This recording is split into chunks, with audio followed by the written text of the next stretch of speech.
The room was still settling when it happened. Cameras clicked, papers shuffled, voices murmured, and then Representative Jasmine Crockett leaned into her microphone and delivered the line that would ripple through the nation. Like an earthquake, Trump's White House is protecting pedophiles, not survivors. Gasps cut through the committee chamber. A few Republican lawmakers smirked, as if dismissing the weight of her words, but others froze in their seats. Journalists' pens scratched furiously across notepads. Viewers at home leaned closer to their screens, their hearts skipping a beat. Did she really just say that? This wasn't political theater. This was a raw truth spoken aloud in a place designed to bury it under procedure and noise. For years, the whispers had been there, allegations of abuse swept under the rug.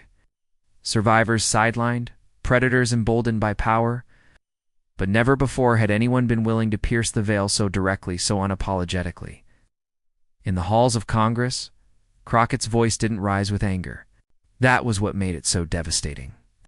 She was calm, composed, and precise, like a surgeon exposing rot with a single cut. Every eye was locked on her, and in that silence, the words seemed to echo longer than sound itself. Protecting pedophiles, not survivors. For those who had endured the darkness of abuse, it was more than a statement. It was validation. For those who had dismissed the whispers as partisan noise, it was a challenge that demanded an answer. And for those who had built careers defending Trump's moral bankruptcy, it was a shot across the bow that could not be ignored. But in politics, truth rarely stands uncontested. Already, behind the blank stares and forced smiles, the defenders of power were calculating their counterattacks. They thought they could rattle her, drown her in interruptions, reduce her to just another voice they could talk over. They thought wrong, because Jasmine Crockett had come prepared for this exact moment. Every pause, every piercing glance, every syllable was deliberate. She knew the weight of what she had just unleashed, and she knew it was only the opening blow. What happened in the minutes that followed would test the strength of truth against the machinery of denial. And as the tension mounted, the entire country was about to witness whether courage could survive the storm about to break. The weight of Crockett's words still lingered in the air. But the hearing pressed forward, each second stretching tighter like a drum before it breaks. The stakes had been raised, and everyone in that chamber knew it. This was no longer about routine oversight. This was about who America chooses to protect its survivors, or its abusers cloaked in power. Behind the polished oak desks sat men who had built their reputations on slogans of family values and law and order. Yet here they were, squirming as the reality of their record collided with Crockett's piercing truth. The hypocrisy was staggering. Survivors had begged for justice, but too often they were met with silence, denial, or worse, retaliation. The system had treated them as disposable, while those with proximity to power were shielded like royalty. Crockett knew the cameras weren't just recording the exchanges inside these walls. They were broadcasting to millions outside them, survivors. Sitting at home, scrolling through headlines that always seemed to forget their pain, or suddenly seeing someone refuse to forget them. Communities that had been told their voices were too small, too unimportant, too inconvenient, were hearing. Maybe for the first time, someone speak the unspeakable truth on their behalf, but her declaration had also drawn battle lines. On one side stood courage, truth, and the fight for dignity. On the other loomed arrogance, denial, and a desperate effort to maintain control. This wasn't just a clash of arguments. It was a collision of values, the kind that reverberates through generations, and in this collision, Crockett had just struck the first blow. But she knew what was coming next. The interruptions, the dismissive smirks, the attempts to belittle and distort. The protectors of power would not let her words stand unchallenged. They would raise their voices, throw procedural roadblocks, do everything they could to smother her fire with noise. The question was whether that noise could overpower the truth. Because in that room, and across the nation, millions were leaning in, waiting to see if dignity could hold its ground against the machinery of corruption. And then, as the tension rose, the battle began to shift, toward the man whose shadow still haunted every corner of that chamber. To understand the weight of Crockett's words, you have to trace the shadow that hung over that chamber, the shadow of Donald Trump's White House. It wasn't just a political era. It was an ecosystem built to shield the powerful.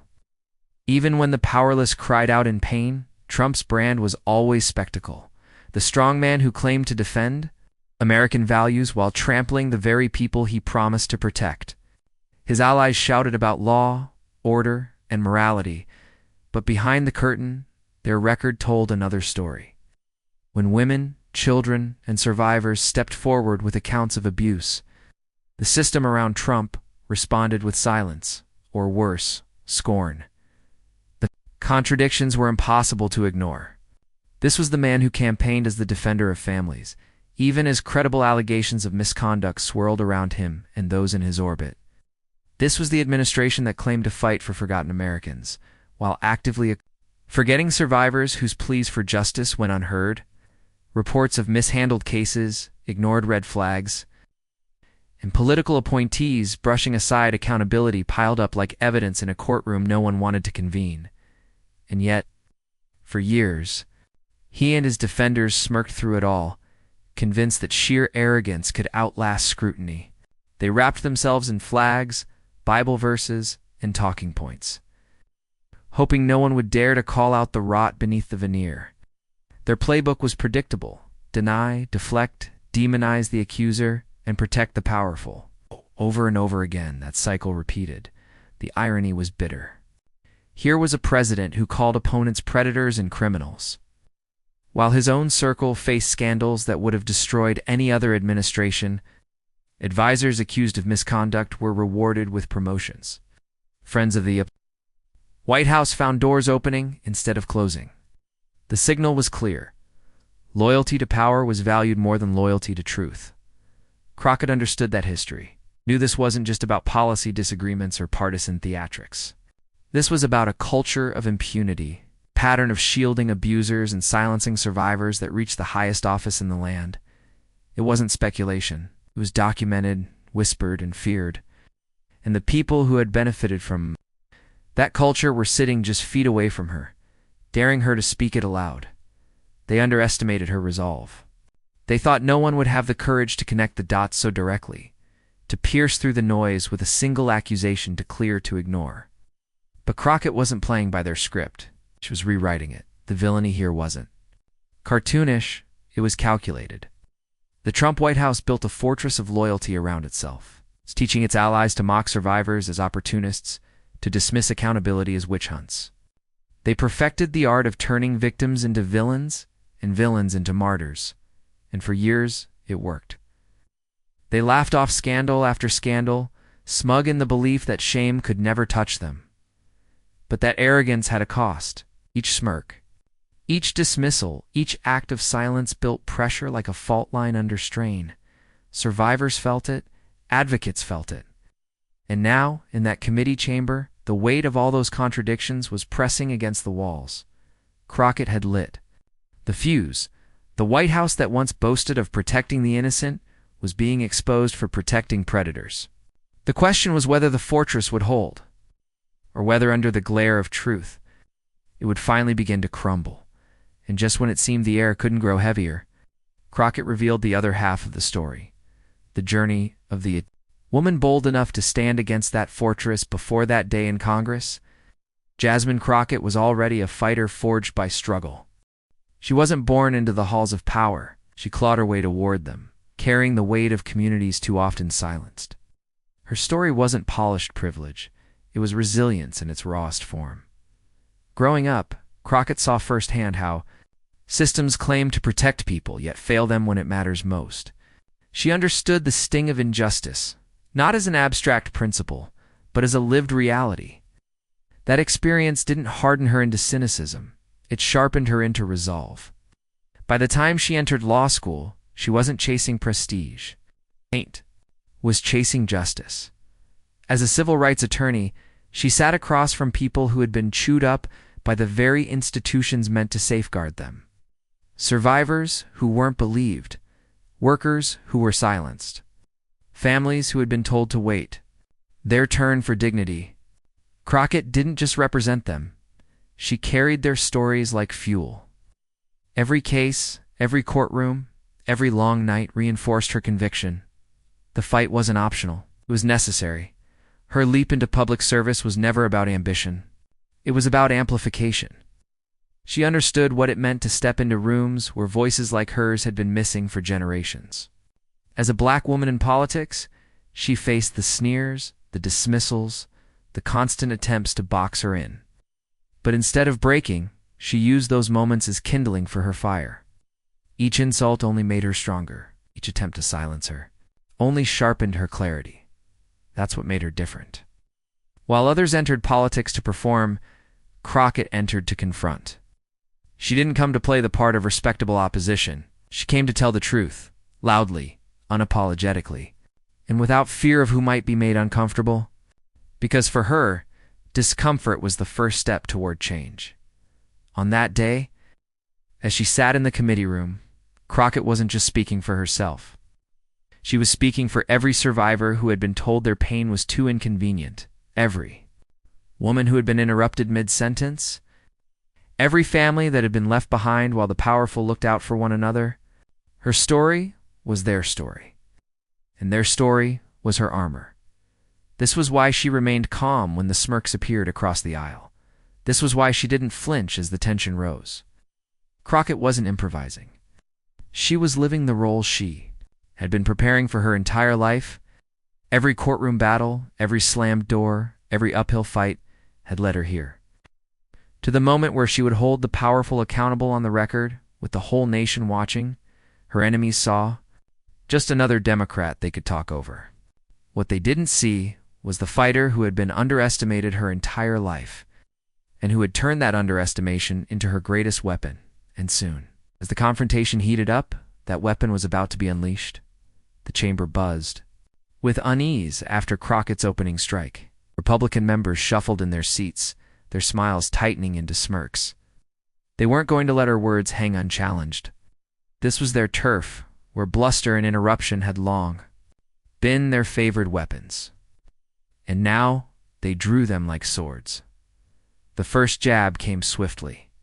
A congressman leaned forward, dripping with mock outrage, insisting Crockett's statement was irresponsible and beneath the dignity of the committee. His words weren't about facts. They were about drowning her in moral theater. He wagged his finger as though reprimanding a child, but Crockett didn't flinch. She met his glare with a steady calm, replying not with raised volume, but with sharpened precision. Beneath the dignity, she said, is exactly where survivors have been forced to live because of inaction from people who sound a lot like you. Her tone was measured, but the blade beneath it cut deep. Another Republican jumped in, raising his voice to talk over her, accusing her of politicizing pain. The irony dripped so thick it nearly suffocated the air. Survivors' pain had already been politicized, weaponized for campaigns, ignored in policy, erased from records. Crockett knew this. The pain was politicized. She countered the moment abusers were shielded because they had the right friends in power.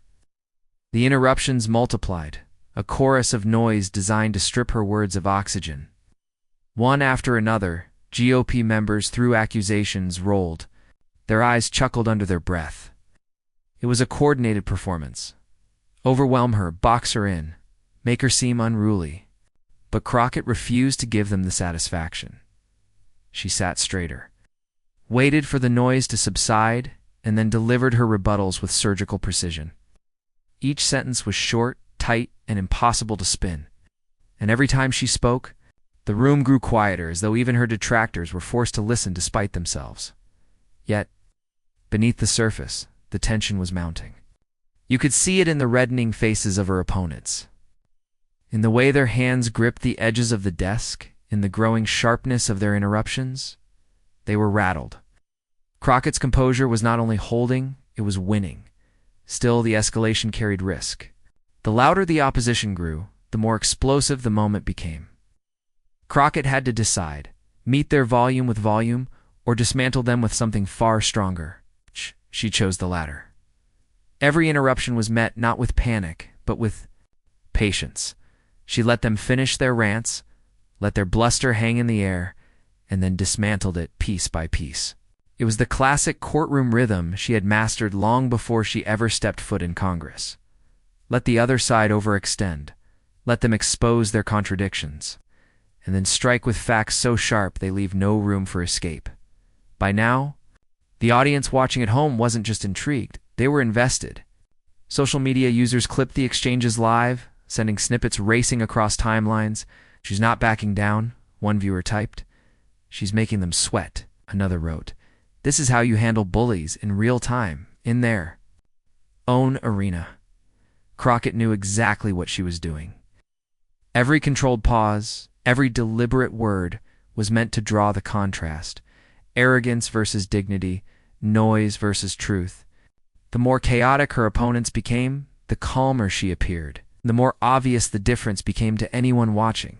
And then came the breaking point. A senior Republican member, red-faced and trembling with indignation, declared that Crockett's accusations were nothing more than a stunt for the cameras. The irony again was staggering. The very people who thrived on outrage politics accusing someone else of theater. Crockett leaned forward, her eyes locked on him. The room hushed, sensing the moment sharpening to a point. She didn't raise her voice. She didn't need to. She simply said, "If speaking the truth in public is a stunt, then maybe you should ask yourself why it rattles you so much." The silence that followed was electric. For the first time in the exchange, the interruptions stalled. The smirks faded. In the chamber, for a fleeting second, held its breath. Because what Crockett was about to do next wasn't just a defense. It was the counterattack. It's the one that would leave her opponents scrambling for words they didn't have. The silence after Crockett's last line was heavy, almost unnatural. The Republican members shifted uncomfortably, unsure whether to pounce again or to let the moment pass.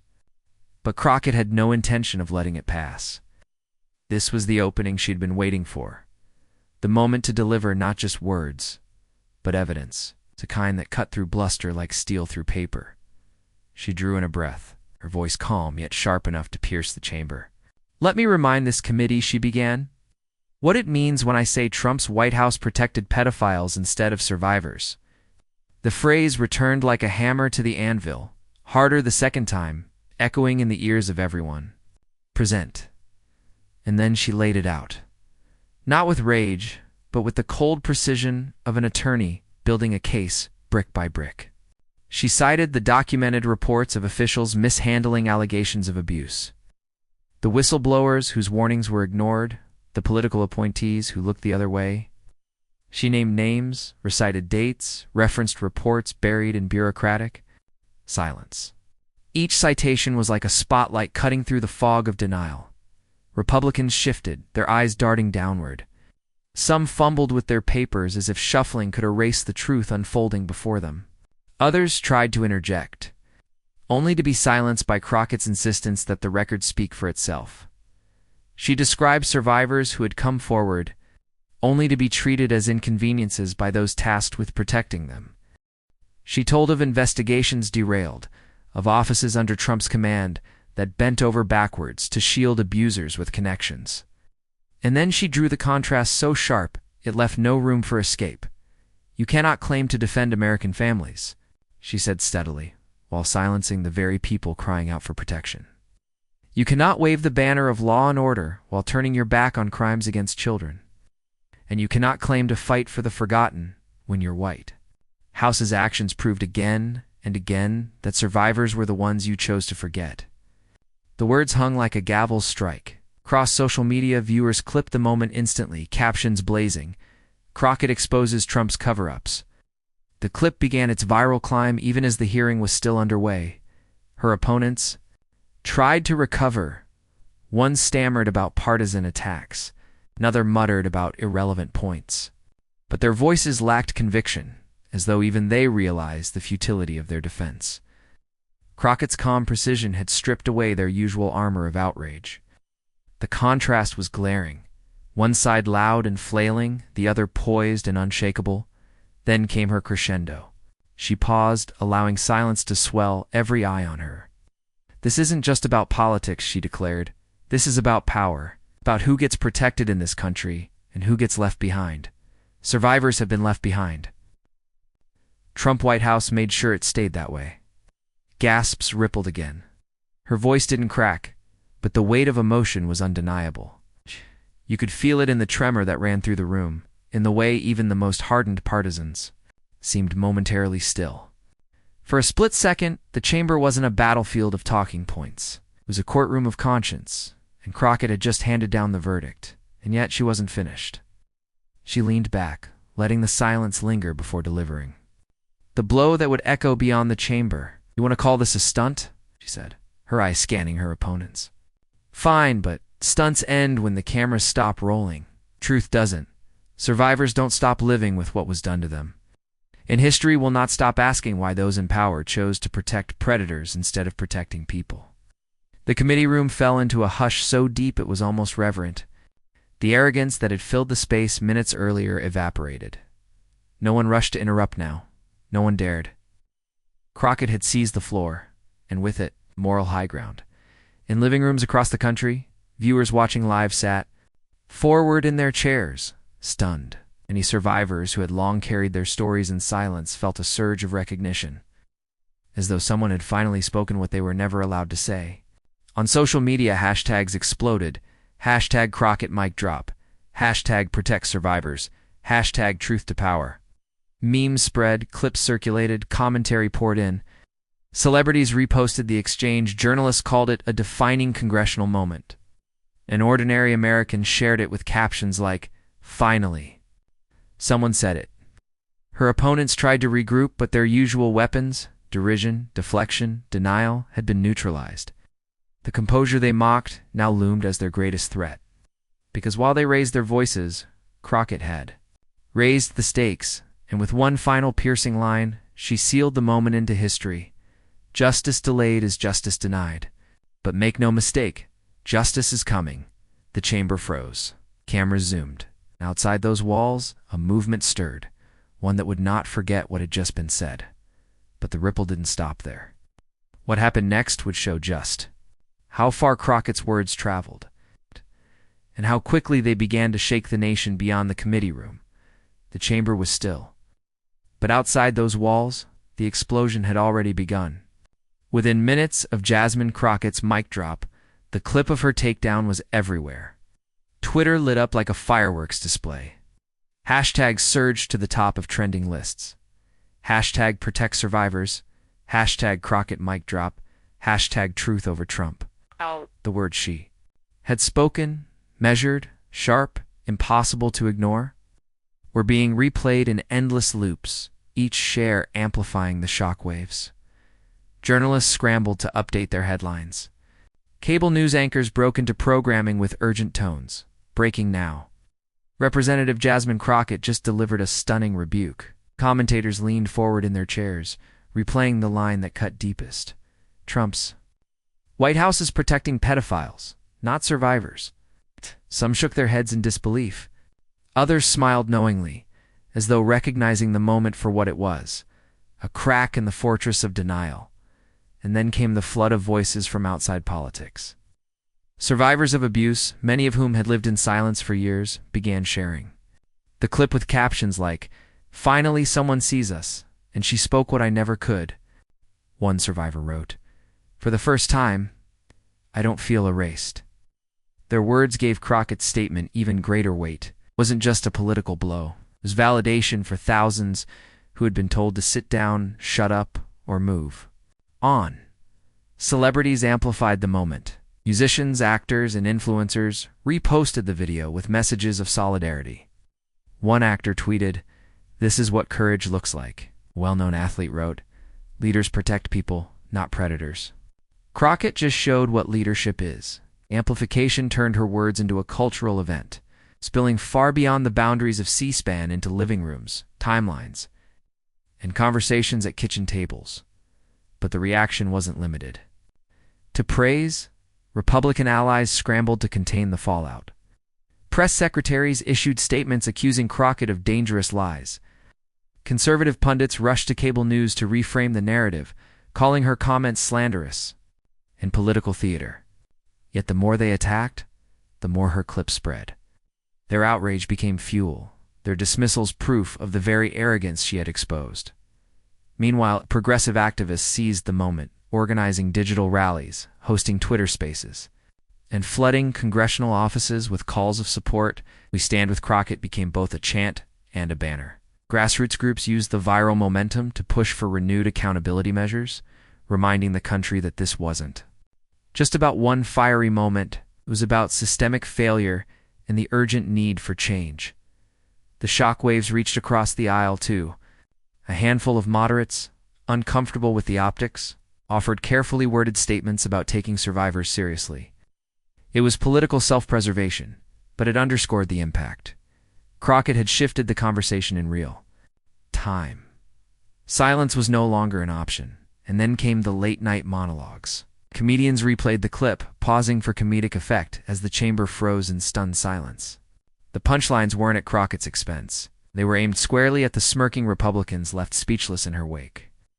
Laughter and applause from studio audiences turned her takedown into a shared cultural victory. But beyond the headlines and hashtags, something deeper stirred. Survivors began writing letters to Crockett's office, thanking her for putting their truth into the record. Parents told their children to watch the clip, saying, "This is how you stand up to bullies." Teachers played it in civics classes, sparking discussions about power, justice, and the courage it takes to confront both. The ripple effects were undeniable. By morning, Crockett's name was trending worldwide. Editorial boards praised her bravery. Political analysts admitted that few moments in recent congressional history had carried this much raw moral weight. Even those who disagreed with her, politics had to concede. She had spoken a truth that could not easily be dismissed. Inside GOP circles, the mood was panic. Staffers whispered about damage control. Allies debated whether to double down or let the story fade. But the story wouldn't fade, not when survivors were finally being seen. Not when millions had already decided that Crockett's words were bigger than politics. The fortress of denial had been cracked. And the cracks were widening. And as the nation reeled from the shockwaves, Crockett herself was already preparing to channel that moment into something larger. A lesson that reached beyond partisanship, beyond scandal, into the heart of what kind of country America chooses to be. Because, for her, this wasn't the end of a confrontation. It was the beginning of a reckoning. By the time the hearing adjourned, the story had already outgrown the chamber. Clips circulated like wildfire. Reactions poured in from every corner of the country, and pundits scrambled to analyze what had just happened. But for Jasmine Crockett, the point was never about trending hashtags or late-night applause. It was about something deeper, the moral truth at stake. When she stepped in front of the cameras afterward, reporters jostled for position, shouting questions. Crockett didn't flinch. She spoke with the same measured clarity that had cut through the chaos hours earlier. "This is not about party," she said. "This is about people. Survivors deserve more than silence. Survivors deserve protection. Survivors deserve justice." Her words reframed the spectacle into a moral equation that no amount of political spin could erase. She wasn't pitting Democrat against Republican. She was pitting truth against denial, dignity against arrogance, people against predators. The villain wasn't a party. It was a culture of impunity. Anti-hero wasn't just Jasmine Crockett. It was every survivor who had ever stood up, spoken out, refused to be erased. That's why her moment resonated so profoundly. Viewers didn't just see a politician landing a blow in a committee hearing. They saw the embodiment of a universal principle, that power should never come before protection, that justice must never be delayed, that the voices of the vulnerable matter more than the comfort of the powerful. Across the country, people repeated her words as if they were a mantra: protect survivors, not predators. In coffee shops, in classrooms, in activist circles, the phrase became shorthand for a larger truth. It was no longer just about Trump's White House. It was about schools that ignored harassment, workplaces that silenced victims, institutions that protected reputations over people. Crockett had struck a chord that transcended politics and echoed into the personal lives of millions. And in that resonance, something remarkable happened. People felt less alone. Survivors saw themselves reflected not as footnotes or statistics, but as the center of the story. Immigrant families, LGBTQ+ communities, people of color, those who had so often been treated as expendable, saw in Crockett's courage a validation of their own. Her voice told them that their dignity was not negotiable, not partisan, not secondary. It was the foundation of justice itself. But Crockett didn't stop at validation. She pushed for accountability. Every time we excuse silence, every time. We protect predators, she said in a follow-up interview. We write a future where abuse is normal. That is not the America I believe in. That is not the America survivors deserve. Her message transformed the moment into a choice. America could cling to denial, or it could choose dignity. The decision was collective, and it demanded courage not just from politicians, but from citizens, communities, and institutions. What made the message powerful was that it wasn't just condemnation, it was an invitation. Crockett wasn't saying, "Look what they did," she was saying, "Look what we can do differently." She was reminding the nation that courage is contagious, that truth multiplies when it's spoken, and that silence is the only thing that keeps abuse alive. As her words spread, they began to take on a life of their own. Editorials reframed the debate. Educators used her statement as a teaching moment. Activists turned her phrase into banners at rallies. The confrontation inside that committee room had become something larger than politics. It had become a parable about power, accountability, and the kind of country America must fight to become. In the end, Crockett's greatest victory wasn't silencing her opponents. It was amplifying survivors. It was pulling the conversation away from the fortress of denial and back to the moral ground where it belonged. And as she reminded the nation in one final line that echoed across screens and hearts alike, silence protects abusers. Courage protects survivors. The words weren't just a closing statement. They were a call to action, a moral compass, a reminder that justice is not passive, it's fought for, claimed, and defended. And for millions who had watched in awe as she stood her ground. That truth became a beacon they would carry forward long after the cameras turned off. The echoes of Jasmine Crockett's words still linger. They weren't just heard in a committee room or replayed in viral clips. They were etched into the national conscience. The image of her standing firm, unshaken by bluster, refusing to let silence win, will be remembered as one of those rare political moments that transcend politics altogether, because this story was never just about a single clash.